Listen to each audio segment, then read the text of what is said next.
e whapopo i aso whaitawino le soifua ma le ora. O mātou tangata. Iwi lava o na mātou wheloai o na loi mātou malingi. Ia e maiste le loto whanua noa. O na o mawhtanga o na kusia. E ala i lava la au pa ia. I lau au na le tamā. Ionga le ti akono. Le matai fo i o le neinu. E vala uina mwhaan mana vaina na ngaruenga. Ai mātou te whaaftai le atua i lau puipuinga lea sa e puipui maruai mātou. Mai le ala tere sa mātou malanga mai ai. Mātou te lafua i atu i luma o lau fio fuafuanga uma le nei aso. Awai mandia mea uma. Sa mātou whapinao na mātou o atu i lau fio. Le lea le nei tu la mafutaina, le nei sauninga pa ia la saunia tuai, pa ia o ainga. I lana sauninga wha le ainga. E iai lo mana nei maso umai o il wha vavau. Amen.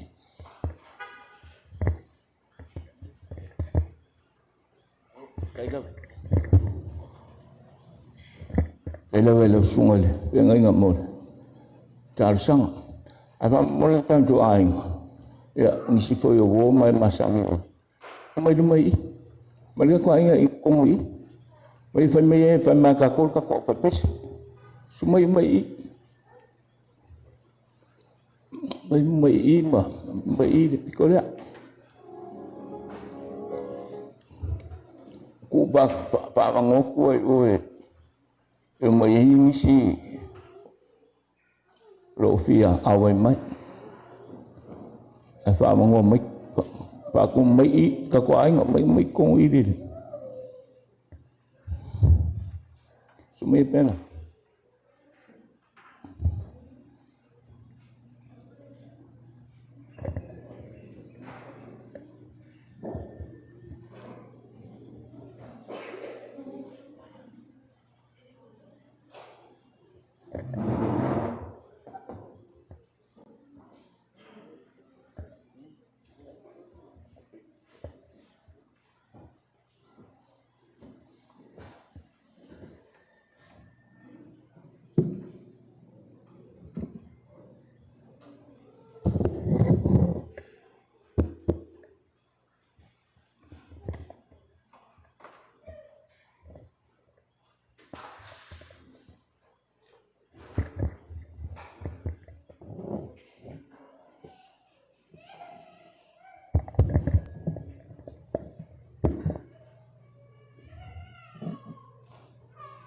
E mona o volo patu le so fa pelo e su che viso le aure calesia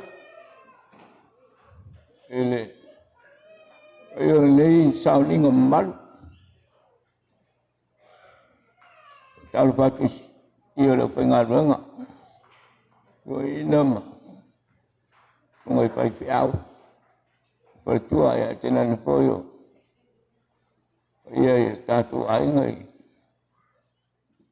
Aingum te pau, mas foio. O alu mo whana, mai lantu umawa, pai ona, putu mai.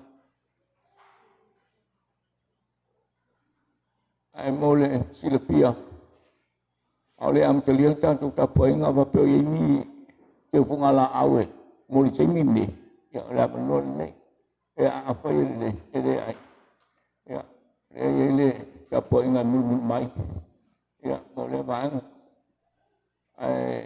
pamer boleh awal tatu amat, ele serangal por kalame, mulu tatu family service, ya ona abende ole tidak meliu fiu oi, ilona ainga fiti mawea, ya ina isi fufangai ofo. Oleh afak mawai umai yang tatu ainga. Ya mengikut fakta berada kami umai ya ma fakta kami umai umaran kakulu ya kakulu di afak mawai itu ya faing iskal ya afua melolo katu ini kami oleh lokto sutas ya oleh kaku lokungi kau umai boleh iba ya afu ya kaku mau ia ka mole pa senga tua ingin mole mau apa kene fia mole mau ia pe wangi ku mai ku pe apa pe dese ke saung oleh umi mana ile tako apa mole mau pa mole fa pu ia mole mau anga o fiu ku mole mau tako se tako mari diu po tako mo pe do tako mole mau o si fa linga lemon fa ron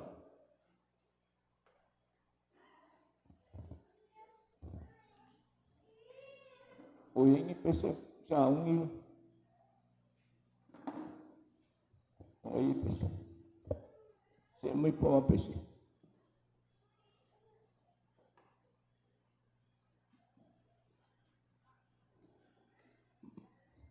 pa lo mai pese po pese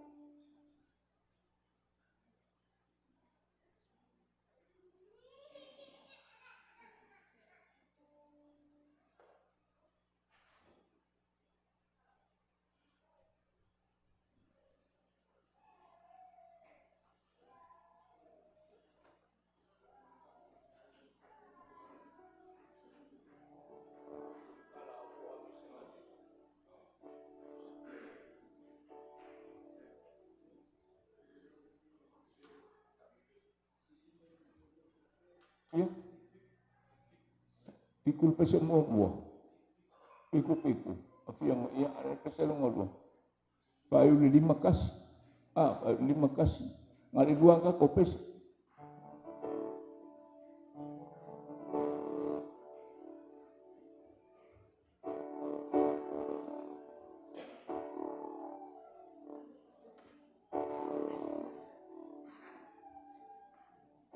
pai da makaloku pai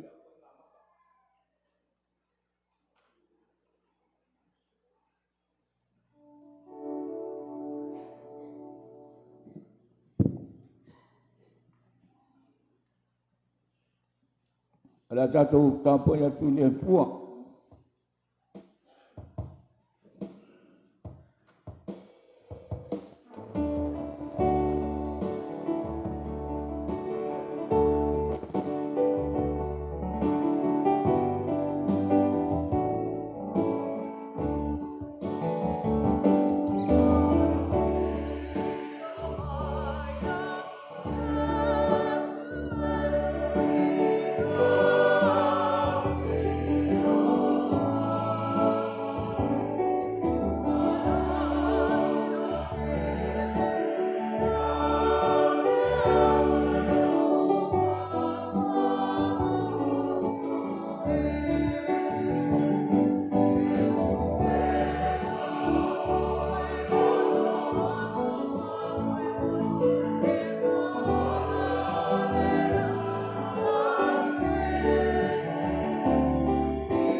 dia tua pa ue lo matu tama o le rangi o le wa lo pa mai a te matu le lo pa pa ma le un fai na liwina le ato le o ke fai mata e o le oli e so ni mai a te matu ya matu pa te te atu ya te o le mi ngao ma nga wai ni ia be ai lo matu pa ngolongo upo le ola e pa ma la mo wai le onu sai ma le pa ma fananga mai o fiong pa ia o le atu poi le pa mo ma si tia ai ma to na i lo ma to pong sa ma le poponga i le mala malama ma le fide bu o lo ma puta ma fata si mai o la ma to le nga ya le su ma to li o la ma to fa ola amen ya tato via tu le tu el pese pitsu mal fitu inga usaunia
ole awanol le pinatu tatu aing mo auto mo map ya ole o mana pa malu luak lava temi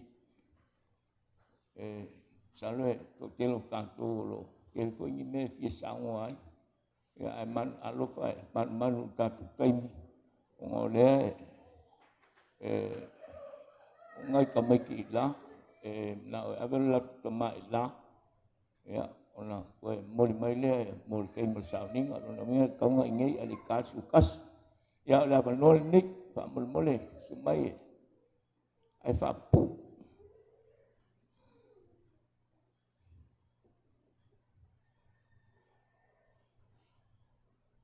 la banol ni mol ma ona tanto ai nga lo fa a malesi so mai malesi awang ma mo tanto kai na banol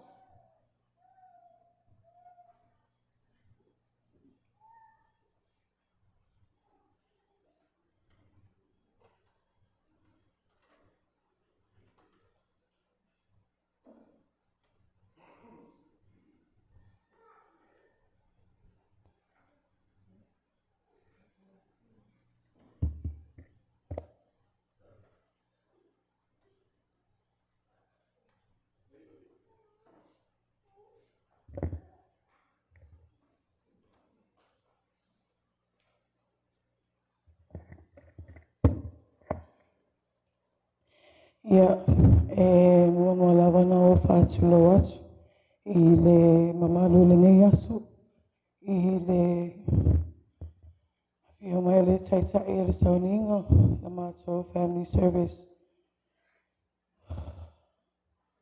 Sunga fa fenga ya kolia, ya mese fo ile sunga fa fenga ya rupena, nisi fo iyo fenga luenga pa ia le sua.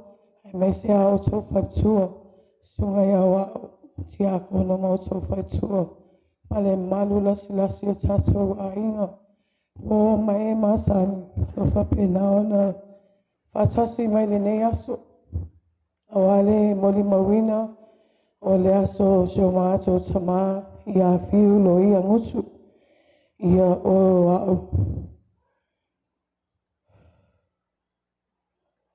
wa sapi na findel to ina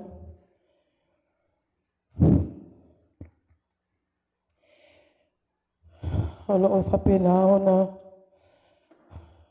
o fo mai na yo tuangani le vai to fo so ya ava sa fapena ona tausifa tasima o e shoma to tamaya Loia shoma to tinaya selema o liga ngutu failangi fo ile fo langa o Loia le ulu matua so o ia Brian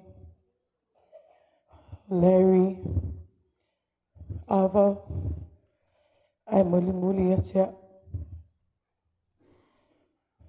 Shotama o se tangata te leia o upu matala fa matala inai wa ua tangata piso sili o le whaalo mata i le mātou ainga i le mātou whanaunga wa ufoi e tō tele ai lava lau whanau lea fwoi wa maua atu ai maa o grandchildren lea lawa great grandfather ai so mātou tama mātou maftanga matama sa whapena ono tu uai nei Amerika Samoa i le tausanga lua fesifuluwal o na wa ova fwoi le whalonga tā na watu ele oa henai o tuangani i Amerika sa ili manuia mo so mātou ainga ai me se fwoi so tama ma liu lok tina ia se te malua sifulu ono tausanga i tasi afe iwa salau iwa sifulu maleiva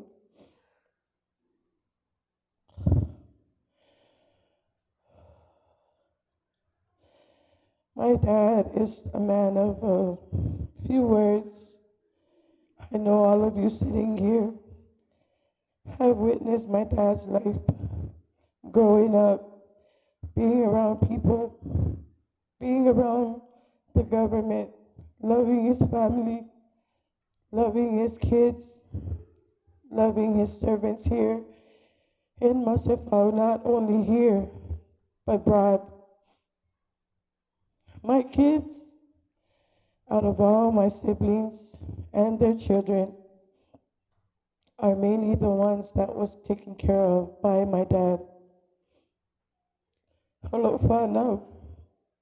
If I love a if I love my love a Fana, wala love if I love a umapolo to Yeshu Tama. Ilo ufa along ngata. And I told my kids, o mea o te whaia, o te lefi mana o tupu ia te o tu, o te talo e li, a o tau lea lo whaia tea, ia o tau a lo whaia toi ina lea, o tau whiola mai, ele o la suso ma so tina, si o ma so tina mana i o tau ngani. O te mana malanga atu, i Amerika, o wa tala lo wala au mai a Loia, i le tausanga lua fe lua sefulu. COVID time. Loia told me that my dad's been having a lot of issues. But at the same time, it was so hard for traveling due to COVID. So then we waited. 2021 came. Ele fataria na failo tsama ole abatu ye America faitala vai. Na musu lava lo tsama tawangau lava. Ole mea una fai. Totongi fa malo si pase se abatu ai mapuli manala. Leana la malanga tuai. Le oto lo tamai ois America tau nu watu. Te tulo le man malo le tua. Palasi le mu i le vai.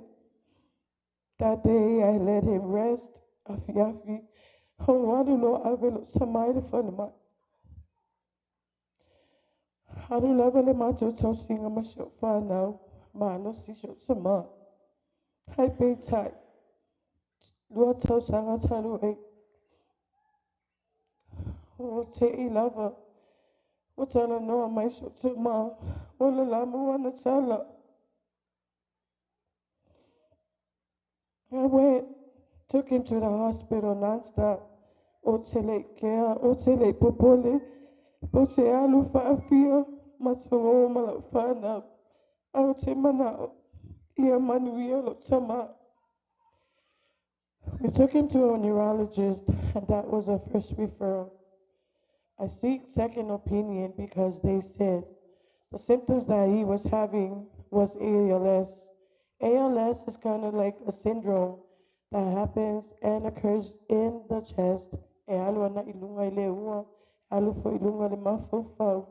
E mauai man pepe o le tino, pe alu le pe awi le mai. My dad, at the time, Famalo Silava Sama. 2023, April 2nd, my dad was diagnosed with ALS. Second opinion that we seek when we went to Seattle. Namao or to Seattle. Oh my nayo, so I know mafisuya. Malituanga ne ya levi. Asima uat falma. They took care of us. Not for matala for. Oh, my tala for my.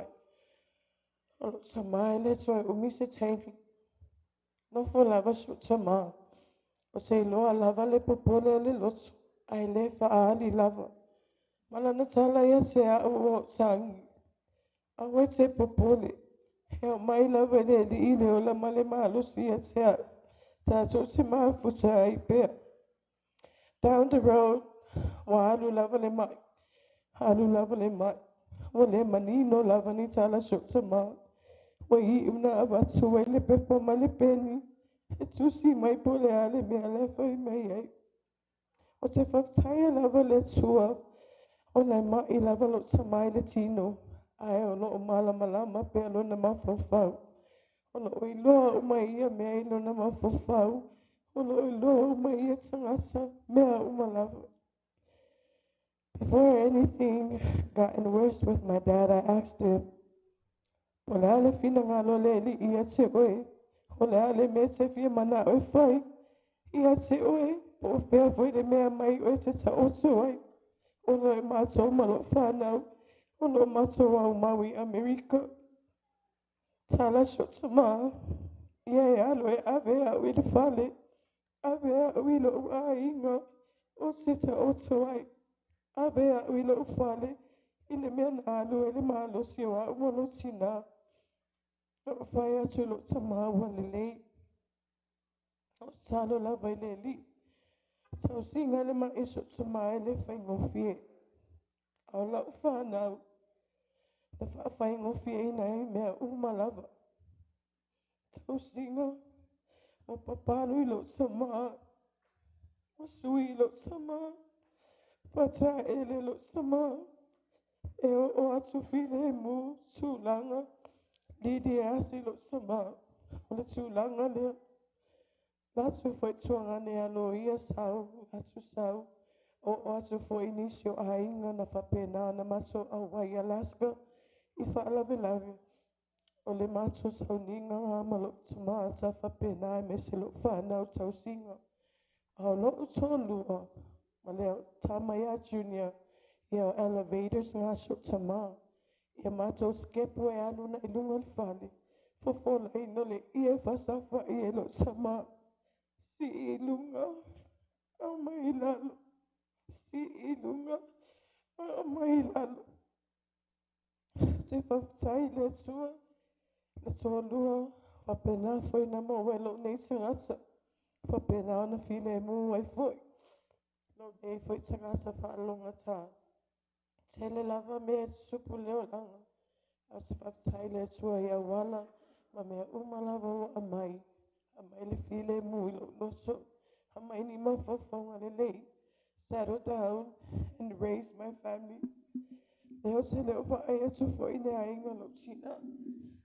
Le pele so masu sama.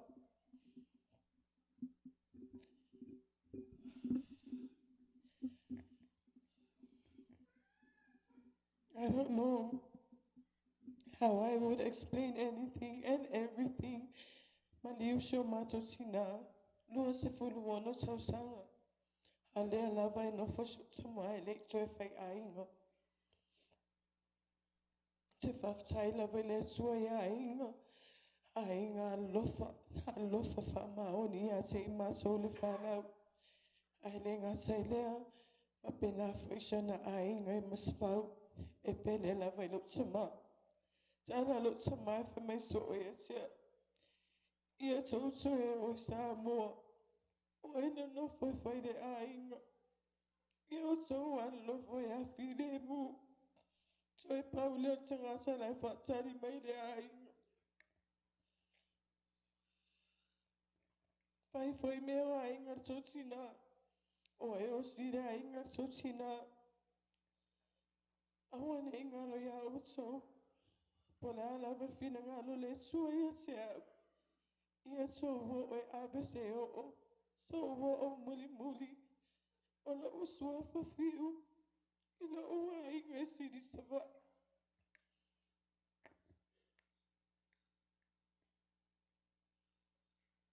Le ala se nofo. Talo la veleli. A mai le malosi. O se whaatino ina o mai nei me mana oelo tama. Ae ina nei umi la umoli mau. O se whawhetai te le atu lava i ate oto uma lava. I le alofa ma le anga lei. O afo ini mea sa whapena na whai e shio tama mo oto uma. E ala leila na tautua. E ala leila na tausi a inga.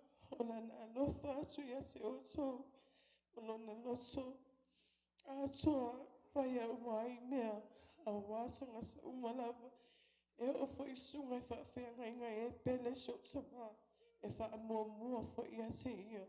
Te salo i le tua vasu le ola ma le malosi. Whapena ana whafualo to soifua mo to wola. I whapena ana to taita ina i pe i mātou. Pui pui mātou. Salo mai fo i mo i mātou ma whanau ma le ainga.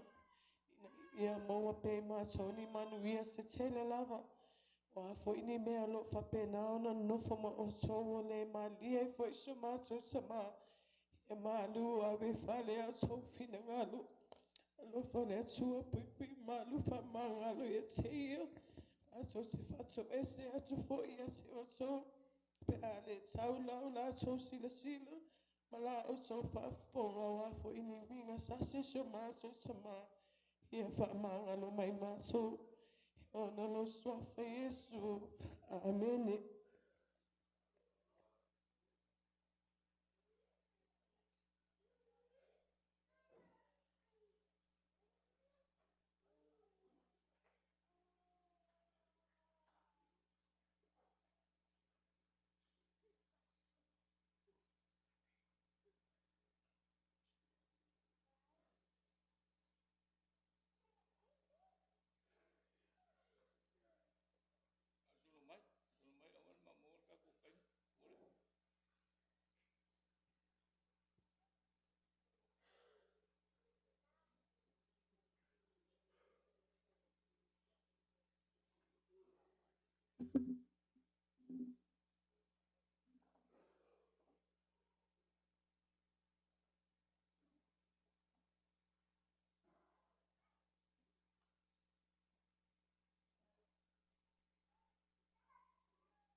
God is good all the time.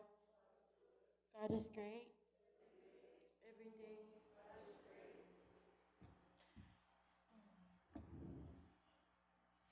Granddaughter of Loia, Loia, aka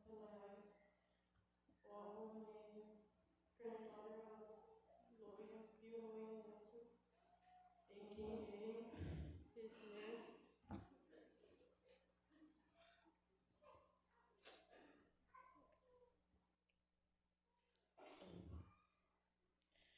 Papa, faftaina umame umane fema.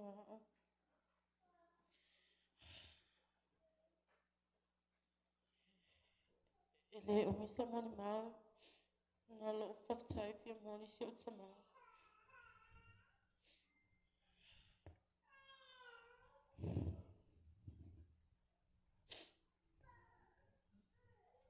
Papa umisi alava oita tama faftaina. Finga ta alava no fanga alava.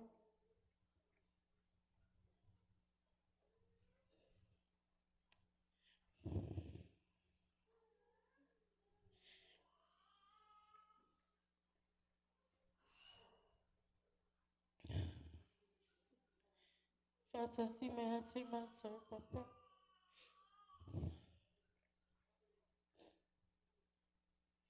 I love and miss you so much.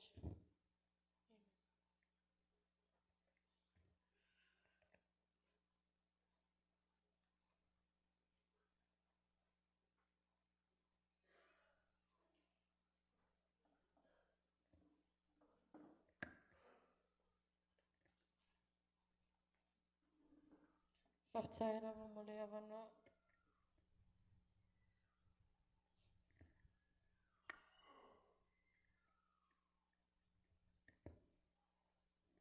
Never seeing your polo, netant.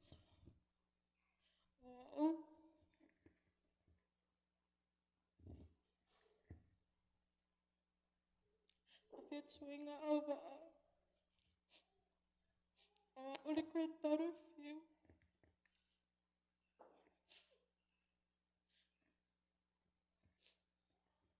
I feel bad, I feel angry, I'm so far.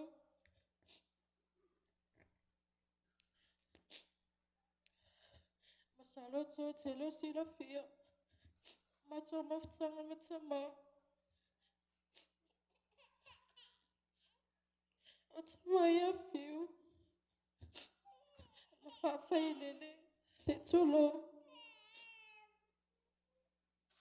But I'll see a lover. Oh, Mama, so far, no, stop me.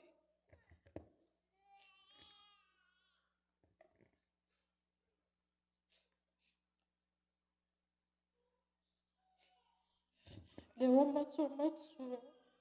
Fai we na anga. Fai amato ai.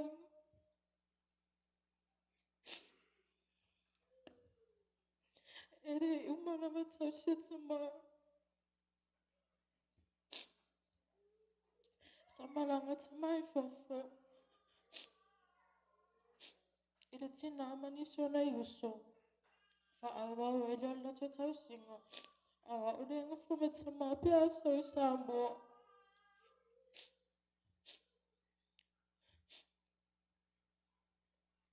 Ile aso lua fao February.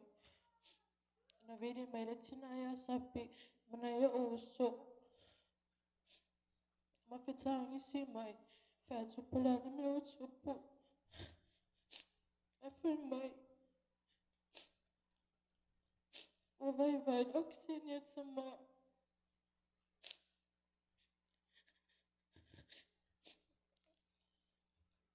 Sawa ayatu lava. Wale lava asyo kamay lang na mai.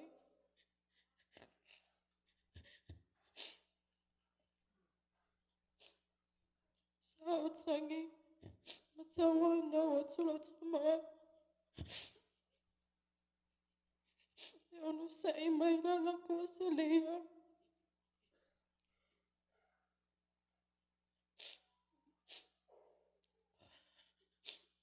Sa lue may na vale ono siya tama.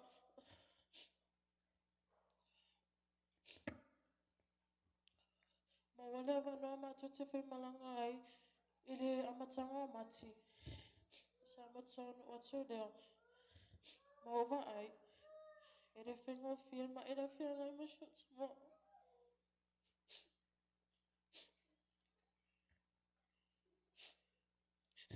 Ala faftay. Ana e uso.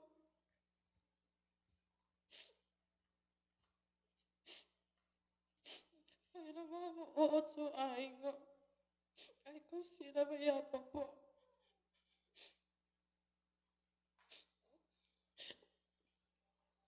Faftay tso si matuo.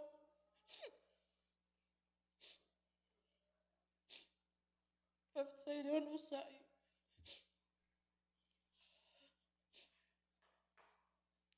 Ya sama warwa ya so mafutay matama. Sama to malanga isele malasko. Ila susuli mo. Matutonu i Hawaii. Ay malamala songa fuwa. Vili mertina ya sapi mana ya uso.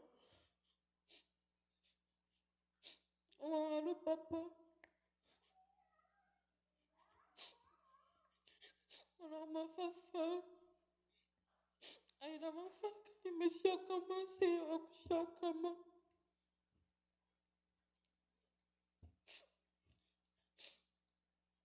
Papa. Ale masasalo yung faman iyanga. Aftaya na lolo fayat si mato. Aftaya lolo sai. Yaman viyalo malanga. Aftaya malavano.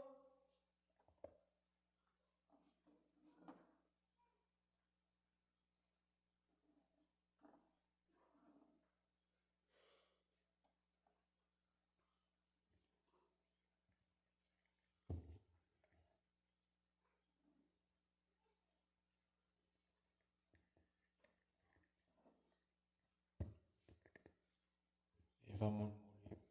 Siya tulong siya fana umay.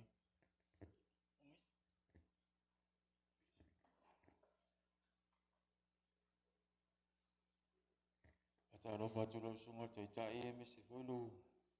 Sa tangi a me se tato. Aingan neta ya le lofa melangan le tu o minum. Fai semua mau.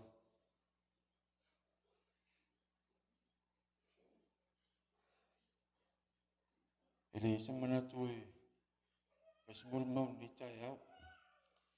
Ana ola fa ya tu le live tato fa mui. Ele mana tu e fai semua mau ni ya so. Oh.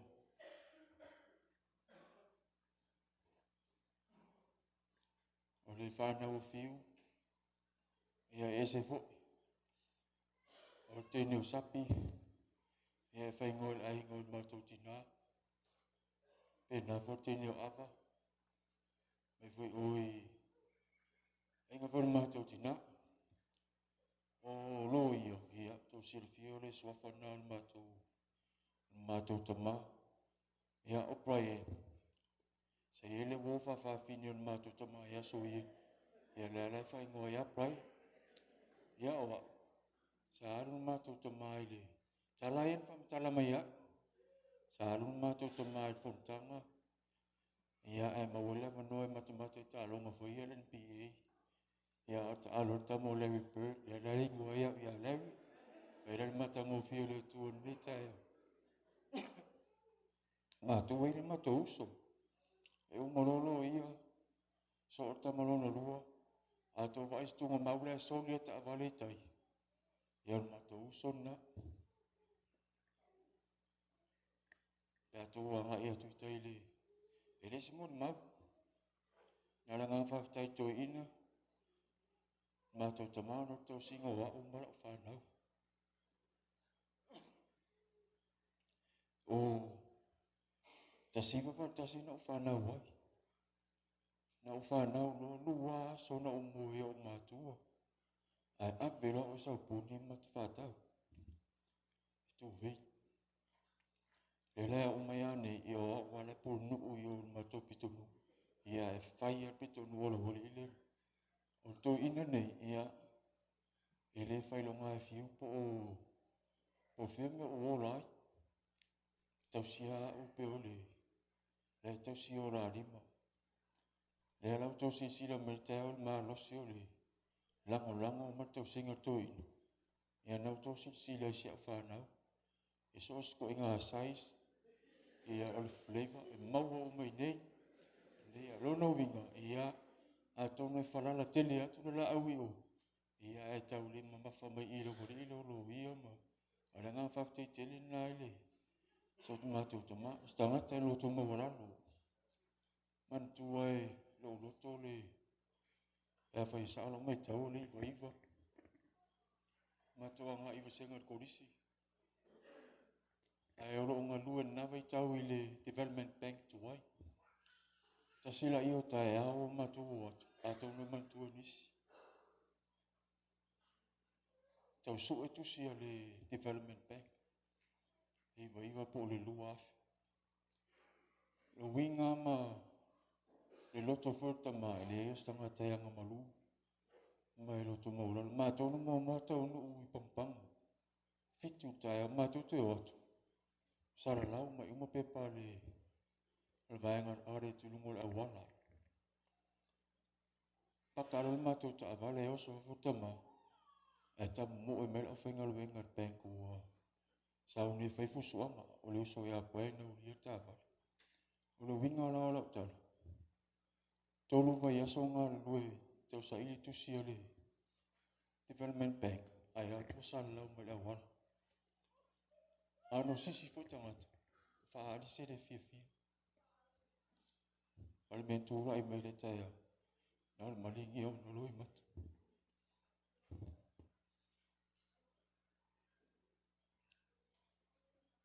E le oso na se. Ale wa fato e se i e la whenga luenga. Ia o winga la nau fiu. Tam whai a mātou whanau e mumuta. Ia mea uma ia. E se voi le to ina e le te ta iu aisi to ina le stupi. A wale me te iau whai mai sau e watu lau tupi. Ia o angana winga ma winga to ina ne ia e le mwhai ona. Le mwhai ona ngalo. Ia ina ne umina ua. Ia manuia la malanga papa.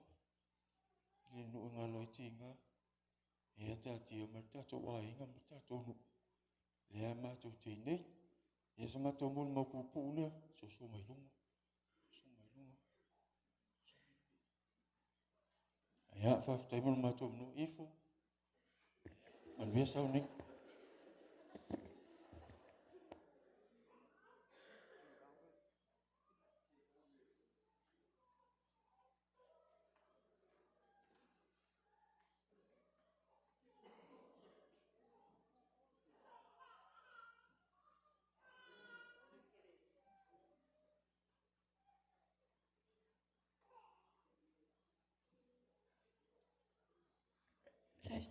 Leila Tua, Tammy Uma. God is good all the time. I love a motor of a no. They say we're facing your boy, I don't need to answer. Wow, the granddaughter, a few Loia Gutu. Ono bingo wa moto salai. Wow, can namesake, my sister looking up. Mana na utsula, usaman mapupo mo siya sama. My heart shed, Papa. My heart shattered when I heard you left us. So if I feel if I just want time in it's right, it's so much time. I really am. If I ask you love a lady, Sally, I love her so much, not so I ever be always. No, we know a level of fever. I had to let everybody move in it. That's I don't know. What's it if I pay a love a soup some if I pay my mom left all of us so you just go find it. We've been in your hands more than 10 years. And those 10 years never failed us. We've learned something from those past 10 years and never let our guards down. And here we are, we're paying all the years that you teach us just for us to look after you.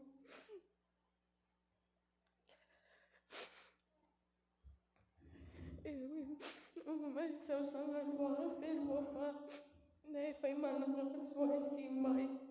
Ou foi essa vai. Ela com ela coia, mãe, ela coia.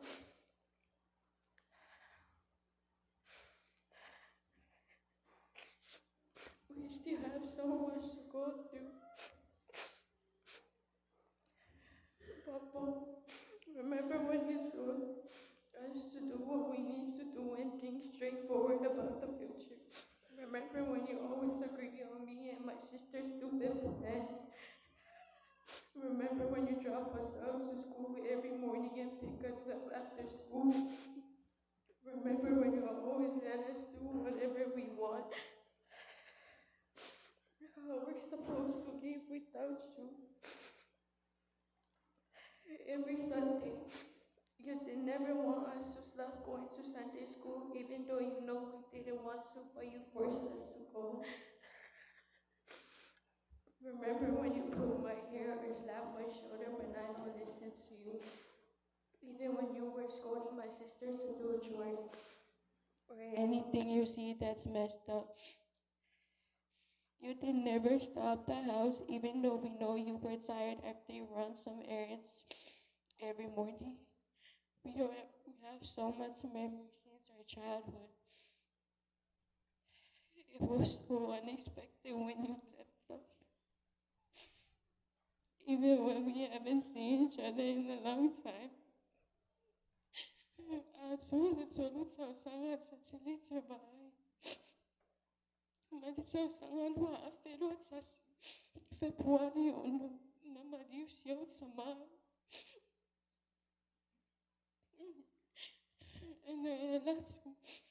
Naelatsu sa favailot sina. Songa, wauti fia moni maulasto. Elotso alu.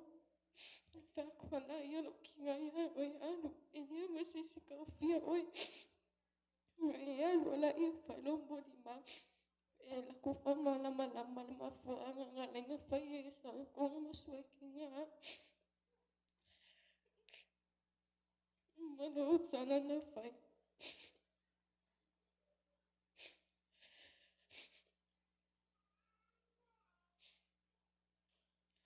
Ewan wala pala lang hindi edit sa mabalo ko no pa.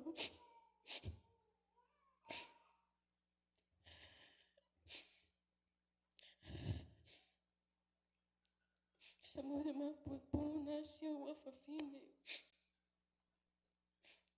Maluia te lo malanga le nuenga loyo singa. Rest in peace, rest in love. I love and miss you so much.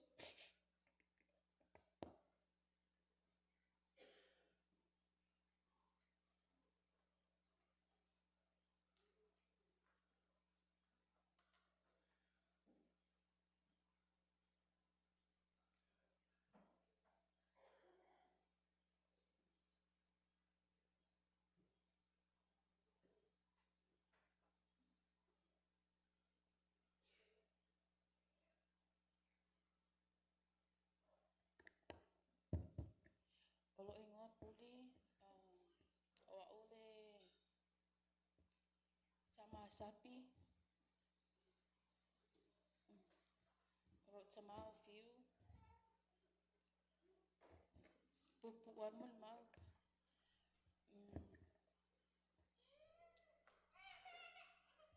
Miliona ia mea tipita noa ilo tama.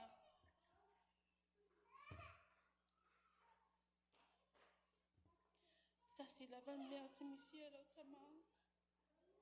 Ilo tama te alufua nungan baadele. Ko fea laban mea ilo tama I fala blave. O a inga. O alu abelo tama te una lima ilo tama ilungan baadele. Te maha mai fatasi lalu baadele.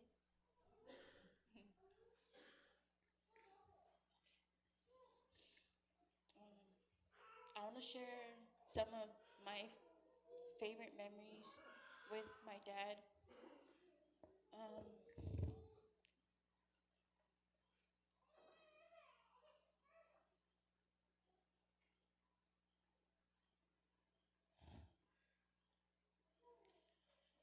When we came back from off island, I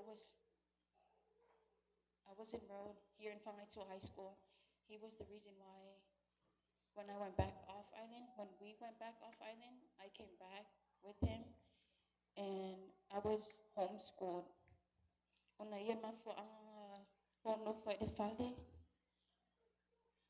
Ma fai lo wa anga de fale. Ole mai no ia I America Samoa male e fata fa ona ia male to abena ni e fafo. Umalo wa onga I was still homeschooled. Pa lava tala lo tamaya o ia I uman man yolo wa ona. Even though my mama ye o te le to fia alu fa for America. But ele tu una lava ele fia tu una lava de no fia alu masho tama. He made me love what I do for work. I'm a caregiver now and I care for other people.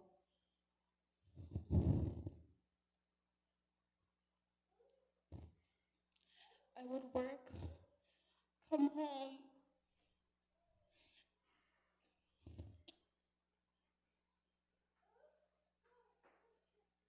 and stay with him. But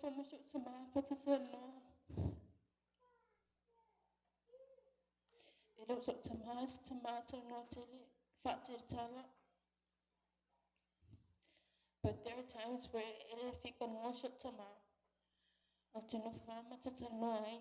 even though lokirongan miele, lokirongan cardio facility, facility I pay I fata no na ia. Pe fa itanga ia isi temi se fa ata ai. Pe fa ani many sanga wina besides being quiet.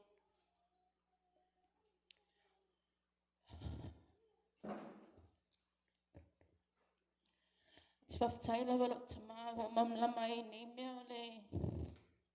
Ta ing osua. Fafsanga isanga tole aina. O isi temi a ofia loanga tangata o matupa aya I fala blave. E uma fala blave ma o fale o te fasidi ai. Poaile tangata.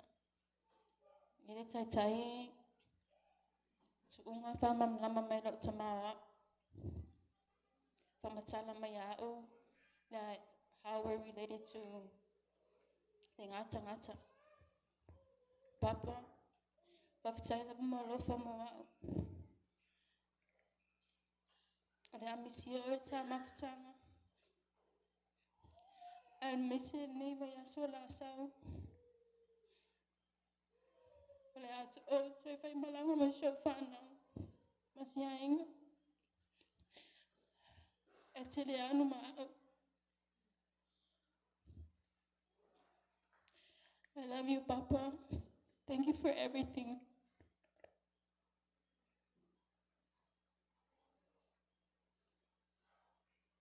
Ese sí, por mawa, fanau. Ya, mulole ya, ano nga, wakulole la bangoa ngi mon mauselual ka kuainga. Ya, amulmole ai fapu ai minguke male afa.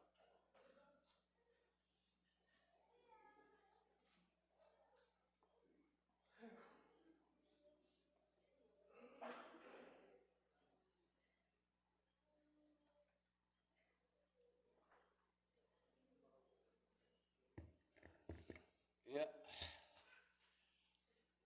mo si ilbi inga ma kai de kuo. Wa ka ko dia mari ngi yaso ma ngai ro so mala.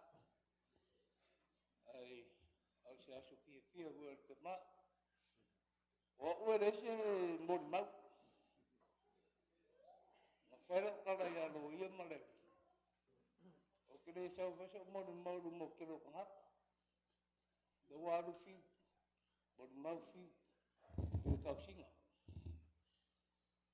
But ore sang no ko mo pa. Ado ka o ko ave. Don ber fi Mario ko inga. Dua festival di mga malanga ko San Francisco. Ya, on makainga no dia ya malo ko kali yo pai. A wale penga venga. Oro ko dua penga mari. Abe ngor sio kamai. E payang kala bai. A mo wo do wo mo. O ke adu ma. A ma ko. E kala ngor ko ro ko ma.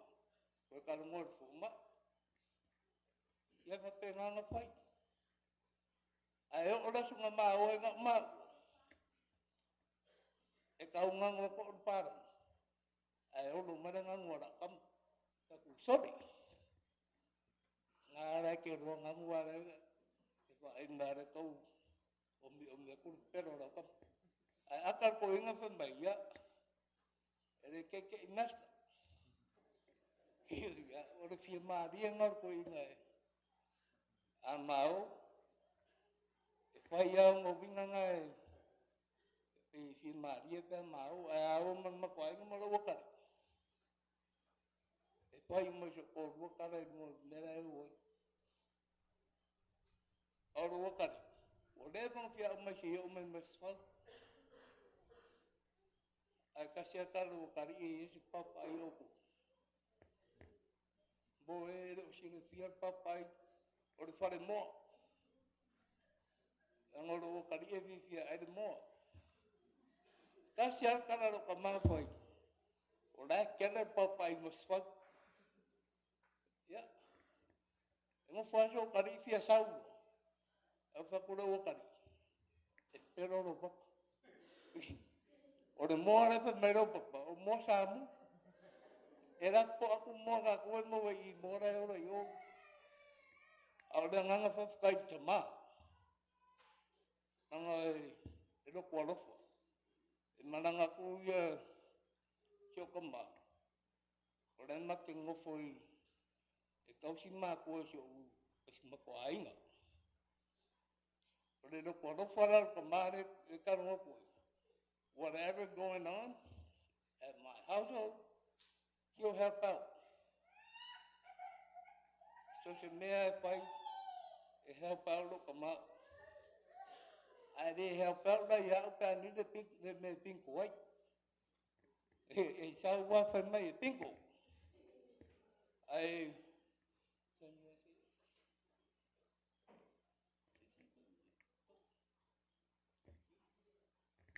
ya ala pa na kai pe ngo pa ya o o mala mo ni ma e le sin mo au ka pe nga pau nga mo ko inga pe mo fa ko le ri le o ngor fa pingia ke ba er ka ko inga skin bun la su nge le ku va pinga ko inga a mengi pa kai mo da mo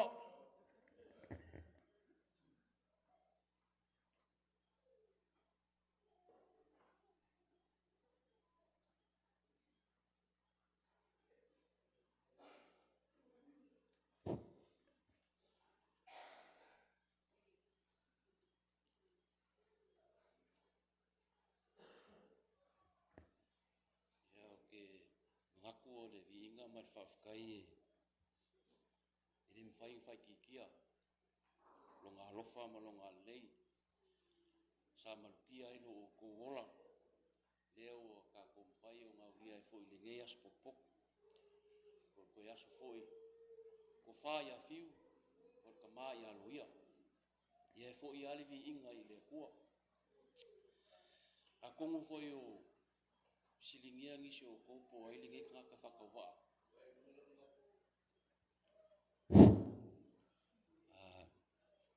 Marulua ko lava kai o sanginga. Ya, penga o whaia. O whainga kā ngau whalongu mai ko i lua mo le mau i koe.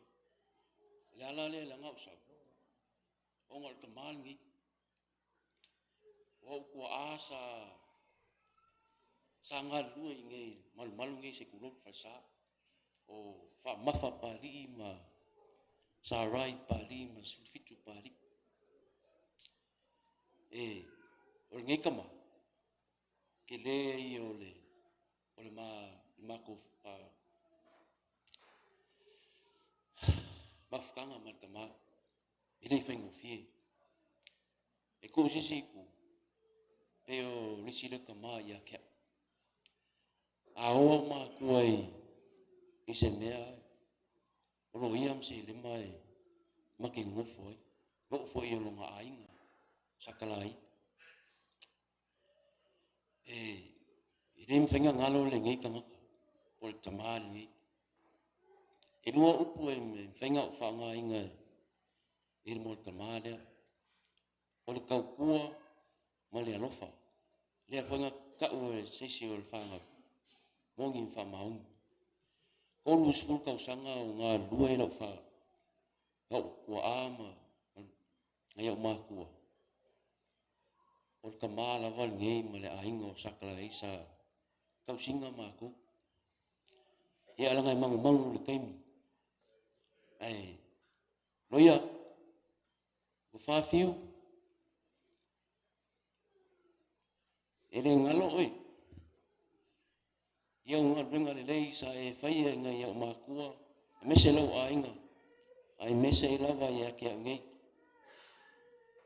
Ke le mawhaia nga e whaapiko lau alofa. Ngā o lau whangau. E ke alofa e so sisi. Ai mese lava lau wakari i le ngei. Thiu, ai se ngi le anga whamangalo mai la kari. Olo mori mai pēro whaanga ki ngā mai whangau. Malie o le mwhainga awai o ngi wharawelawe. Ai manguia lo malanga. E whawhiu.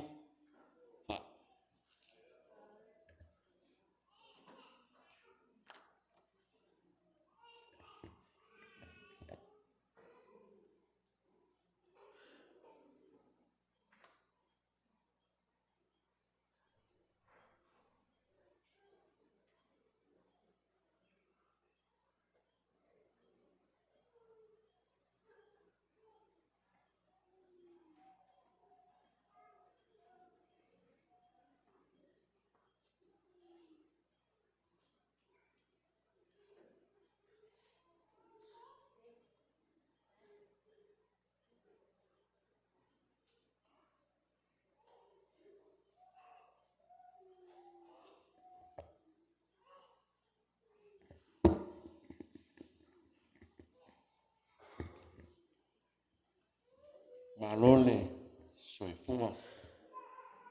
Malole lange maile. Mawalunga o le nei au fia. E nei whaia se tala whai loa o ai nei tangata. Mo lava o no whātu no watu. I le paia ma le mamalu o le awhio anga nei masifau. I le suwai on matua a le o whalwhitu. Mai a vaitu talenga i whai ngā. I a e mesele lau tēna lau le lei ma no se fua. Tu langa fo i o le pa i o le nei sau ninga i le suwai o le au whainga nuenga. Sunga toi ina whare tua i a e mesele la si lasu wa au fia mai.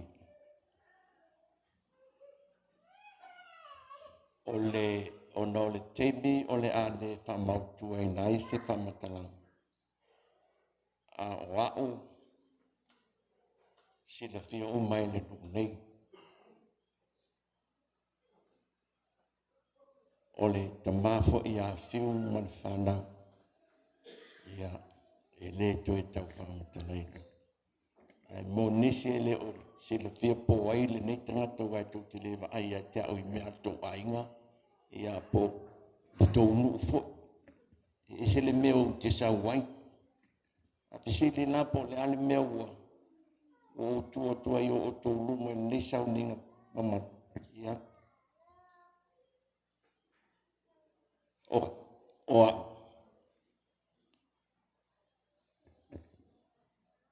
se fuluma le iwa tau sanga. O ngā mafu tam fiu. Tau sanga lua afe maltasi. E o mai tau sanga lua afe lua sifunu. Ai sa ui loa lava fiu o lo ingoa tafu afsia. Ai sa ui loa lava fiu ia. I tūla ngā ia o le loa ai o tangata e mātaninga ma whiwa inga e. Ai na ui loa moni i le tangata e ngoa i a Loia. Talai ai, Gutu talai ai. Ina ua o sawi masifau nei. E whai ma whai whi au. Wo nofo te le loa po lan teme o tue lunga whaisa moli mau. E tūlo moli mau e whai e teme o le sauninga lona lua. Ia an le e le whai whi au o te le manatula e whao le teme o le whai whi au. A le o sau te i o moli mau. I loa i o fiu. Ta o to ia le si tūlanga I lona soifua whale nganga o le au le tam whailava e tāua, a whaifo I tāua. Ono o le mafuanga na lai no lata I a fiu o le ngā nuenga. A e whalongolongo I molima, o le whana umale a fiu e sang whai mai.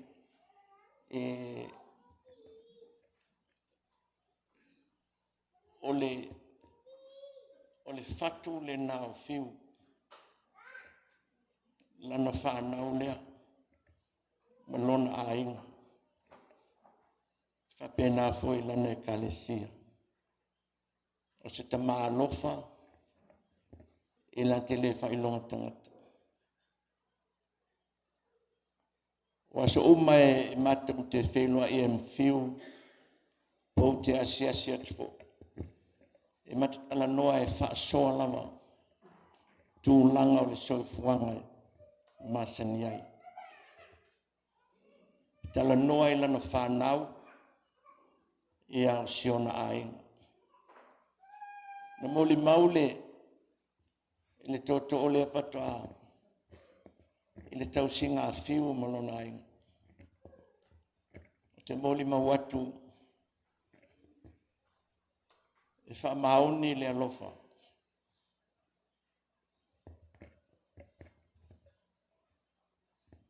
Mai lava ta mai a talai ai na maunga mai. Mai lato e o mai I a fiu.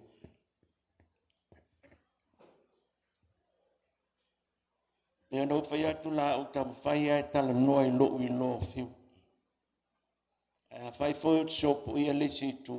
Ia ona o le mafuanga na. Te mi matal noa i mafiu. O lana whaasoa i le kalesia ma le tūlanga o le ngālua. E tala noa mai fo i siana whanau. O fiu e sa wā. E sa wā fiu. Ai leo tangata e sa wā i le sasa. Te rei vai a fiu o sasa le whanau le asapi. E rei ai. A o lana o inga. O ana tala e whaatonu ai le whanau. So se mātua e whapenal langona. E sa wā i le tala. E lui ai le loto o le tangata. O nei loa ai le tangata. Le mea e tau an whai.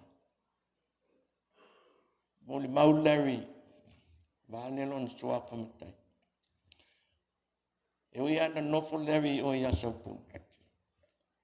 a ma whaasoa ma fiu. Whetu i. Te mana o i sesi o lau whanau e alu i kanan fo. O na whapena leon whai. I ai peke i ani. E ma tele lava i le tū le aia. I al tūlanga o soi fua o matawa tau lon su afmatai. Ia au nā fo il whamui. Whaftai tele lava fiu. Tali tonu o lau fautuanga leo whai e lo ia ma te akon. Wai e lo sui. E ui lava na le taul whamoe. Mo sesi o lau whanau e alu i kanana fau. Ai lea whaina lea. E ui lava fo in taun whai tong te akono a o nei. E lea whaina lava lea. Wana o whai atu ia i lantou. O le ale te me tupu aina mea. E le ta ua le nā. A o le whaataunu wina. O le mana onga. Ma le whamoe moe. Ma te o ese. Au whaalogo bai. Ua whai le tofi. Te akono Loia. Whaftai Loia. Te msalo lesi le meo wha oli nailo tama. Ua malanga. A lewa yeilon sui tonu ngā luen. Tu langol ngā luenga. O te le tau whamtalaina. Lona tau tua ai lona ainga. O le nā foina ia tausi ai maua. Teimi mata tala no ai lona maota, lona lawa. Whilo ai. E tau mwhaia e tango ai. I lana tanga au mai se mea mō maua. Te ngālawa no o te atu. Ai e le mawhai lava. O na tau fia. Aso sa uma e le misia. La matu mea ai. Sa uni mai. E le tama i a fiu. Whapena foison. Na uso i atala e ai. O te ngata e anu lofa. E tausi ngā luenga. E tausi fo'i. I le whaife au. Pei ona mōli mawina. Pei anu whai atu lau tam whai lawa e tala noa i lo fiu. O fiu. Si di atu lo tausi le fia. I loa. Ai talu no usau whai au matangata ese ili no nei. Ele i alo. Ia le sila fiu. Ia ima ua. Mali whanau au matu ngā lui nei. Fiu. Ele ngano ia taimane. Te me tau te oa i pingu. O wai fia i pingu. Ia. O le sau. O lo ua le maua sa noa e sau wai mai le ngā luenga. A le ua usau e whai masuyo i ma ua. E moli mau ma au wai i lo waso le nei. Loa moli mai o na alofa wha penal. Ia i menu walo i atunu e mau. E le ngalo o tō. E le ngalo lava. A fia i siona pito bao. Pe lava mtato iai. Ia lofa lava le tua. Wha manui atu. I lau whanau. Ma lou ainga. A ia maua pea sauno whana le lei. I le maota o sauni e le tua. Mo e whatutua. Ia te ia malona whaali mai pea. Tau no ia oe upo la apostolo. o tau tau le le wai uia tau tau sinionga. Lea lawa e malanga atu. Ioe, wai ul tau na e tau wai. Lea, ua fia ia le nganga foi e ui lava na ua taluana mao ta tau ti le toe whelua ai le ngalo lava le alofa e pe ona wha ai loa mai ia vai temi o tātou mafutai nei me lea ia i manu i telo malanga e pe ona whai atu nei te ole se avanoa ia ai o tifita o tala fo i le tū lava le nā ia ona o lo tū lai mai e tu sai o ngā duenga. Sa whai ai oe ma se tachi o poutu toa malosi. Lea e mafu ai o na iai nei mea umalawa. E pei o na iai le so. Ia whamadu watu lea fia lea se upu ma se ngana fōua le tala whengai mala o tau whafonga. Ia e malu a wei whale. Ao le ngona ia e whaintae upun whamtala. Ona nei au na taua ngaina. Tu sai mani mātou maftanga. Sa whenga iai. Ia manu e tere temi o toi. O le nei aso. Soifua. Alo. Au te tere lawa I lau sunga. Whiau pensioni. Mai a tafu. Mangai o lewa. Mon mau e sunga tafu le fōua. Mon mau e ale. Tasio. Alam whanga wa mafa. Bali. Oe sau tō whea ngai. I tātou nei. Mga koe loa. Ia. Wha umai ika ko mol mau. A malulua ku ka ko ainga. Ia. Mol mau umawa mea umai ko ka ko mol mau. Ele sangu ele whenga luenga. Ia. Maise o. Ole au ngā leo. Ole wha mo le aso. Ole ngido. Se eu tō wha whongu tan wha longo. Wha naua. Kia kongo ia whiu. Ia, ai ngai ko kisira fia le au fiu. Ele asa suka ko ele malmla mai. Ele ko mul mau ana. Le ang ko ko kele mul mau e so vai muisi me de o ngi me mo. Ale la feka ko kalu, pala ko la sunga pena. Ia, mo sa ni ta tu ta sang.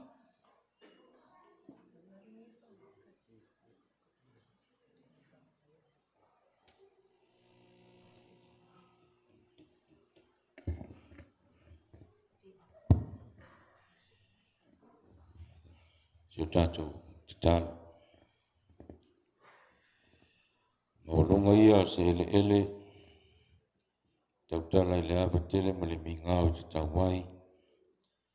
Wa wapa ia le menei. Le mauta e fio ai. Le atua tolu tasi pa ia. Te maa le alo ma le anganga sa. Leo mātou whalangolongo le nitai au. Mōli mau māta ngofie o le soifua tau au ngā ina o lau au auna ti akono. Ia o le te maa fo I tutono a inga me sole no ngā fio anga. Mātou vivi ma whaafitai ai I lau fio le atua o le ola. Wa o le soifua na e au mai. Ia o le mea lofa tā ua na e fo ina mai tutono le nei no. Ia me so a inga. Ia lewa tutupu mai ai whanau. Whaafitai tere lava le atua. I lo wanga le lei ma lo tufa mai.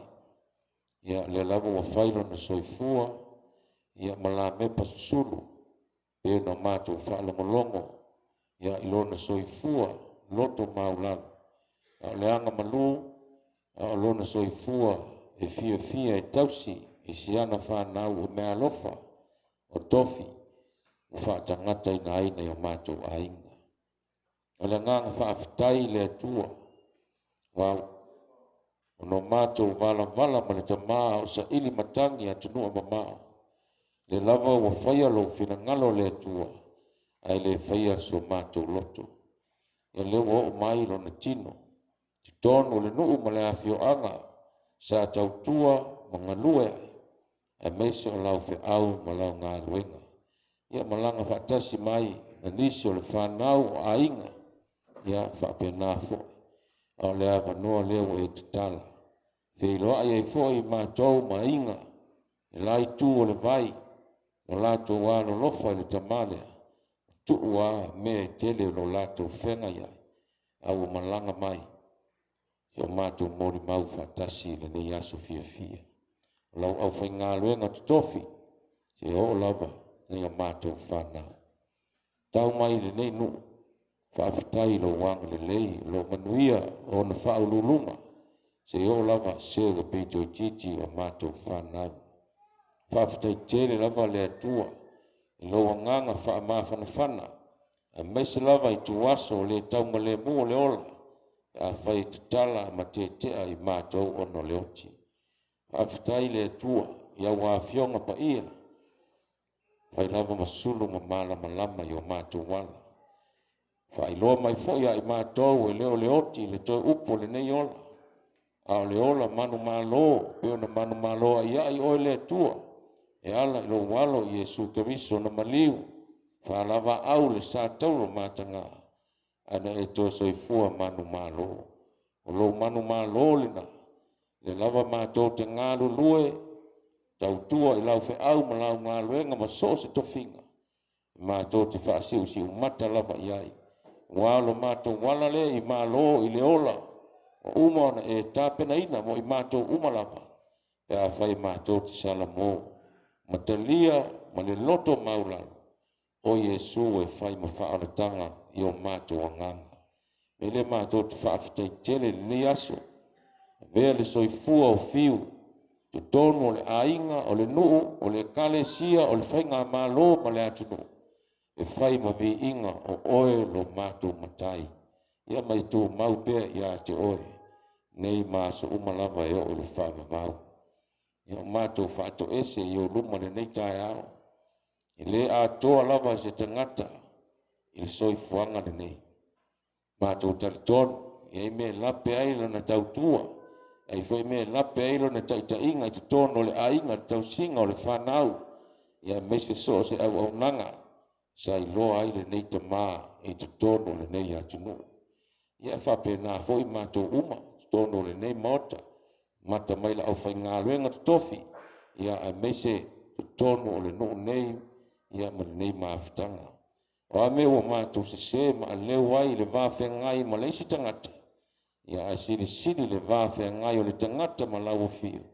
Mātou whātou ese le nei taia. Whaama māma whaama ngalo i mātou. Alu atu fio mani whaale tono. Le ainga o le nuu. Ia me se fo o le mātou tautua i lau whi au ma lau ngaloinga. Ia e foto pule. Ia whaamanianga tō mai.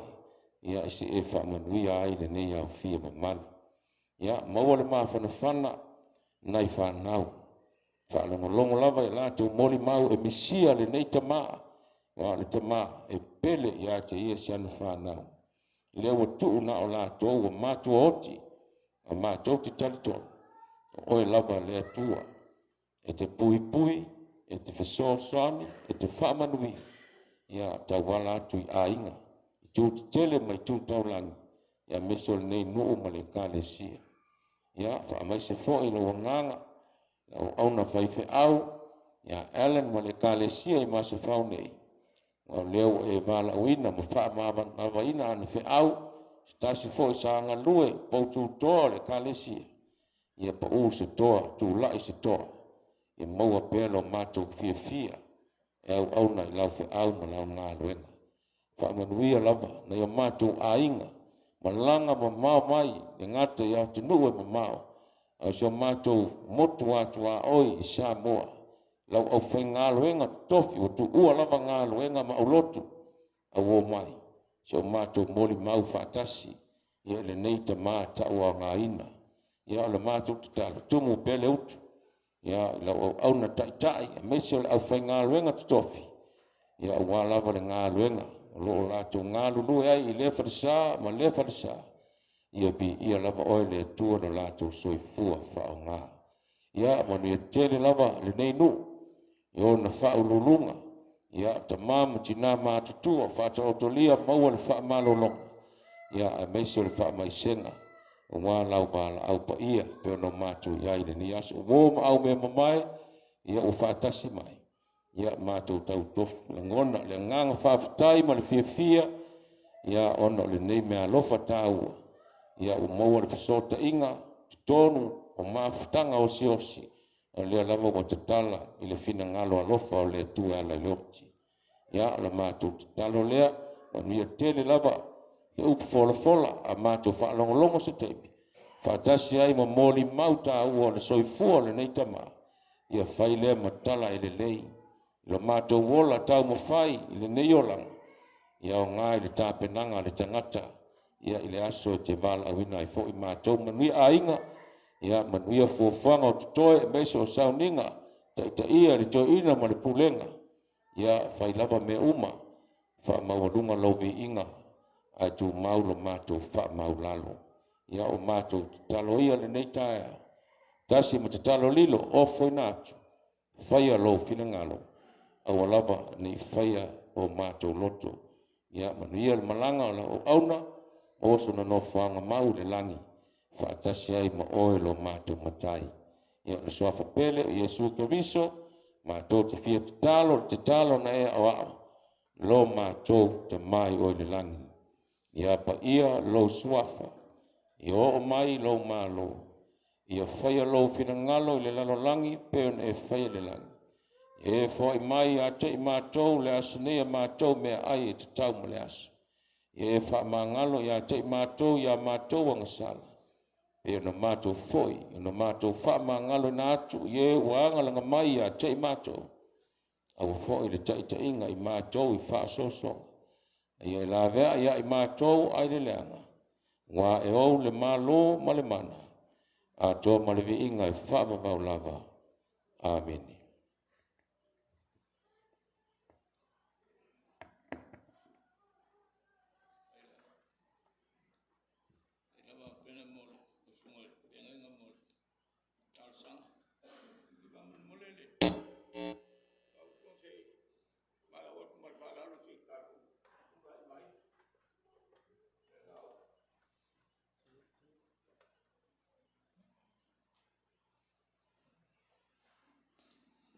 Au so ko pa upo le pese le do se lau ki tuono mo moa mal pa mo boli tato ua ta ua mai le malo ua ma tango fie na wa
sili sava i le suafa ia. Ia fiu. Ia, o isi vaenga uma o le umana, saunoa ia le whanau. Ia, mesi foi le whinga luenga. Ia, tenani foi skemi onga. Whawau le mo le mau whanau. Ia, msaunoa foi le tātou foi whiau, sunga ia Helen. A ole, fiu msaunoa, le mo fai ilma tamai mtai. Pisuafa lea, iu. Amsal po le dua fesumtasi le sa patino i loa. Ia, ole vanga makai fiu ai. A ole lava tanga te kurou lava le la fale li ia po le fiong fale kia kongo o si tanga te o si aing so si fale bila be fai savai vai mai wan wak so o le ale fale bila be fai savai vai mai wan wak ma fuan tu pureme no le loto alofa le alofa inga mongi ma fa maon ai ma fofo na alofa nei e iai mea lofa le nganga o lo fa tupu ai mea lei i se tangata le afuanga le na e iai lo mea le nganga po mea le atua le kanga ia ele koe po le alfa mai e le kango lima po le alfa fai mai e vai mai polo e a o vai o malosi le e na alfa mo ma le wingo to ina le eu so we are ua o mai fa mama ya la wina mai ya alu mangila malang alu fa mai sava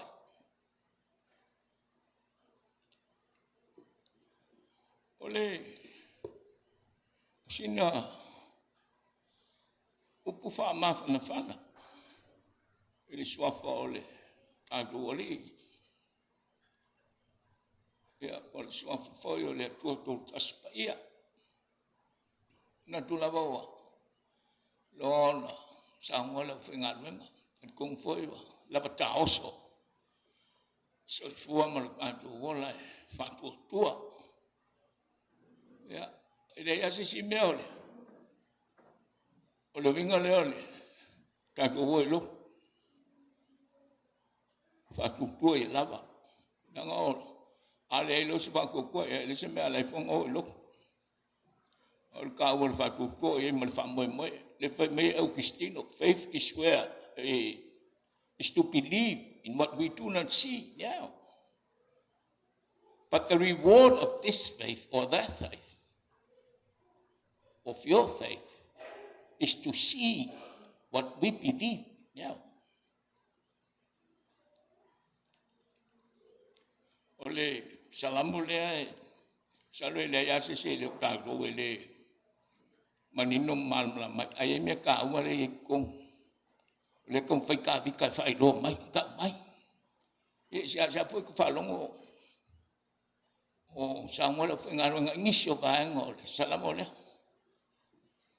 a lo o fi mai ai le fa mo ta ua o le ola malama le ya le ka kusia salamu le malama le ta vi ta le al ga kai e fa kali le li o tanga te fa lango foi ile ngango le li e u lava no sa pali le pano le atto le oti ti le fefesi ya le fefesi me le kupu ke le ka fefe le oki wa muso oki e po am tafu oki ma foi saleme que le o me le ma foi le fefe o que ngisi ai le ka ke lo ka ke le la comea ya muso ya a fai mai al mene le tu pu ka some of the people attempt to flee it don't find ngisi so sola se mai ai ele fie ke wa moki e uia po fea ka ke o iai ka ke o kia pe ke alua ile ngal masinga o fungo foi e ke o kia Nga lea o mafuanga ia. Pampaingi se sosola e se papea e. Ke o maua leoki. Ile maris. Ele mele o tupu msano la kere kupu ya Amerika. La fo tupu ya Australia mele kemingi. People are freezing their bodies in hope that in the future, medical breakthrough can bring them back to life at some later date. Ya papengama fo fongis. Wa wai kanga ko kuri aisa. O sia la fa ku ya kongo me malulu. Ole aisa e. Ole la ko fa mo a kongo ise kai mi. Alwa wa ke wa. O mo se awala mfai ko yo la kanga ka oks. La ku ya malo ya si kongo aisa. Ya alfa mo nga one day. Ya leongi so nga sa inkisi ma fo mai poko. Ni fai dan ko fa ola mai la no. Ole si me ole u fai ka. Lai ma fo wangi si fa pe. It will somehow go away. Ako ngue alwa wale ko de ko yengi de ko fioki ngaka. Pengal ma fo ngis ngaka. Aole ma fo ka bita.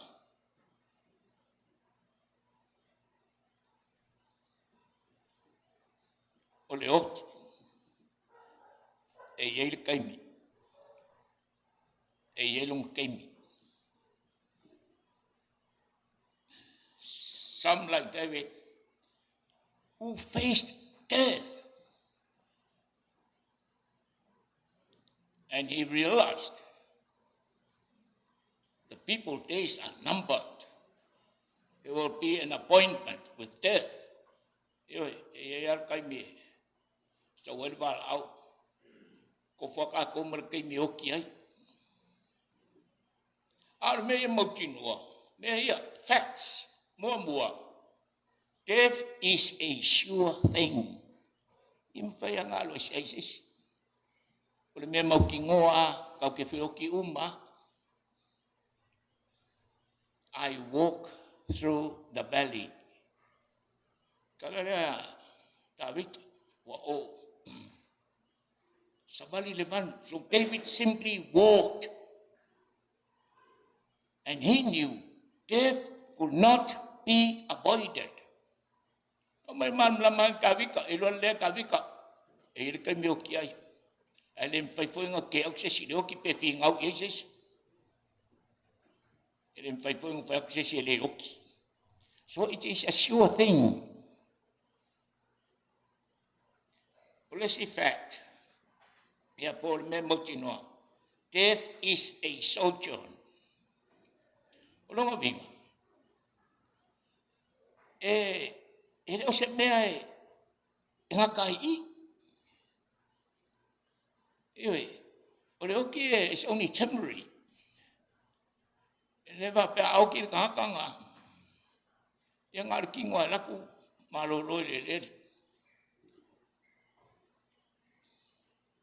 Pe ale yang atole. Passe se foi le transit passenger. Nga ole laku afo ile malolo ile si malai valele. I saungi elele for his final destination.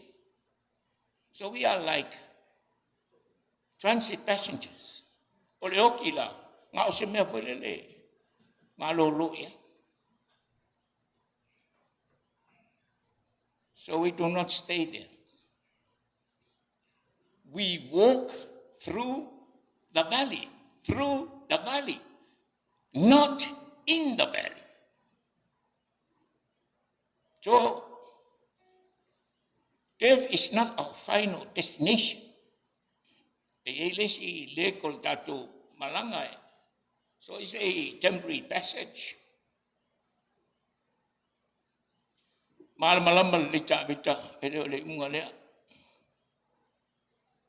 He knew this road was not a dead end with no way out. There is They are for the mass and there is light at the end of the tunnel. In the Malaysia, they say, Memotinoa, or the fact number 3, death is a shadow. Oleoti. Well, now say, Yata la fuia, por Paulo. There's no believer in Christ ever walks through the valley of death. Only the valley of shadow of death.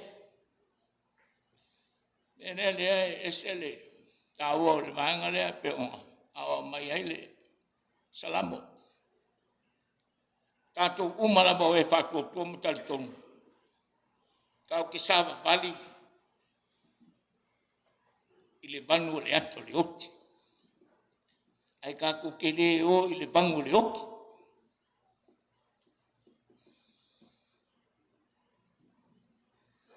Kolu aso, kolu au, kolu po. Masabali ya Yesu ile bangu le oti.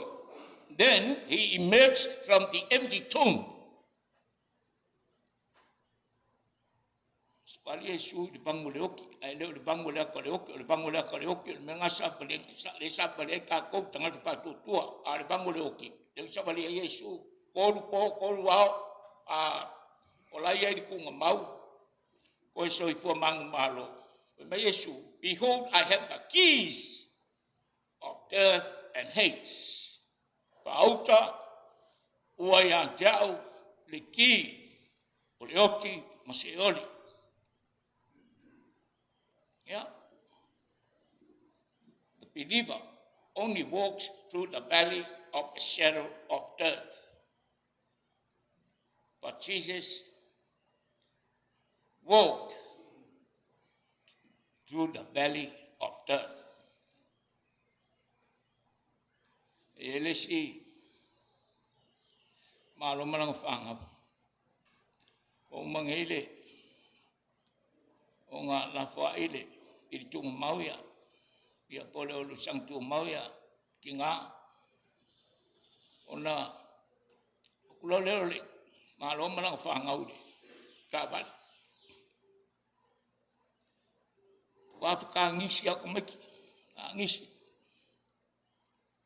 Ya, mapofau ale malo. Ole ase me ole fai kau mawai ko malie malfide mo siyang fanga. Ole ase fai nga wafo se fa makalang wawo mai, longa mapofau ele fai ngofie. Kamaki o masiel la kukinga ai pasi mai lo mal semi trailer. Big truck. Ngau tawa ole lori kele lava. Ai la foia mai lolo ngā kai kongol ka wai. Kia wa kamiki wa. Sauru Paulo. Mai lolo kamaro. Children, would you rather be run over by a truck or by its shadow? Mai oko. Ole ane mesiri auko. Ole so au ka koe le lori. Ole so au ka koe le akal lori. Dad, kalila kamaki, by the shadow. Mangayal so aka kowe aka. Why? Because it can't hurt us at all. Why le license? Ya vayoko. Siria malelua Afrika sang talway.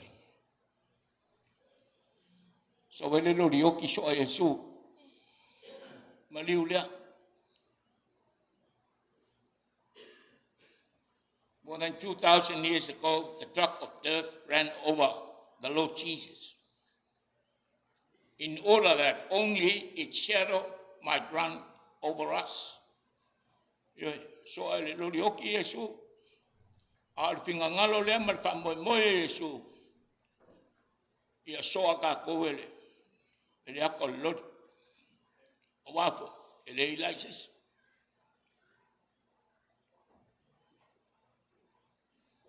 So death to Christians. Magako It's only a shadow. Di koe laises. Au ke ngofo ia le mai le pi. Au ke feme ia I koi no po I se fa mo nga pi I la lo pula el. O manku ale. La kule malo mo nga kali le mai pi ko ngol la kavali. Mer makala kami ta ai le pi. Ngang koyo so mai lungol ko inga kang kuro mi le pi a se ngila. Ngang mang se ngila fo le masang we ka ko kang kuro malo ko fam mulu le pi le ya le ko ngol kavali. Mer kala ko sil ko mi kita. Se vai le pi ke wo ses. Mer kala malo san. Ile ko ila ses. Ngawa umang se ngila. Ngawa umang se ile. Ngilo le ko ila ses. Ya pe au nga mukako ki fefeoki o ki o me ka aro ka fakokua au mai along ke mi alu lo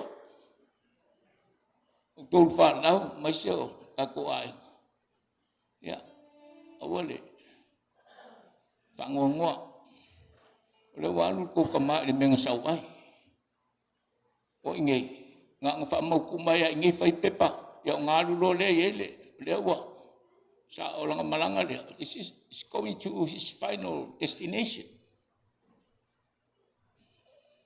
le fa mo ka ya ka ko ke mapu ya au le ri ne fa mai opu fo inga mai le ri ave se inga fo le ri si le ave se le ko ave le ri tong kangaka Ese me ka fango ai banga fa mangu pa me ko fa mangu inga le swa foreri ka ko fe fe la ko ave ka ko eri ka fango ngo fo ye me awar ke me o ker ka ka ye por me saungi mare ye fa mo awa o fa la ina ta to le fa mo o le to tu mai o Yesu Cristo for we are saved through hope in the resurrection of Jesus Christ. Wangal mele, o mele le fa mawalunga ai ka ko loko ki kere ka ngakai bongi fa ko kwa. Nga. Yewa, ko tu Yesu. Yewa apa pere ko ku Yesu ral me ka ko mai ko pengemi. Ya, ka ko fia le ko fo ia, fio. Ingo fuangang sawa. Tu Yesus ka ko pese limas fulmalkasi. Pese limas fulmalkasi sa angil pese fo ko tu mai Yesus.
inga malpulenga.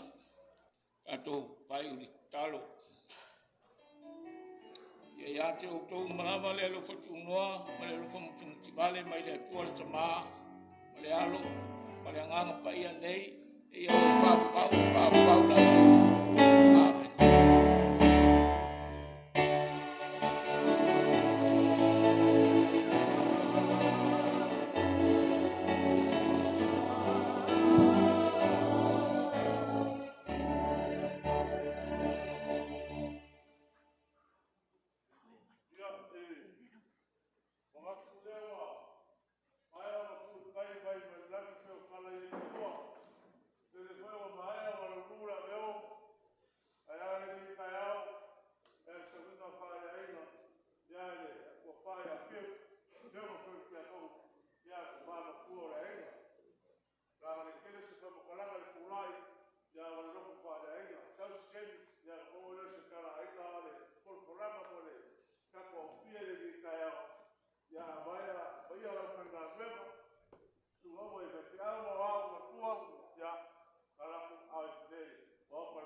Why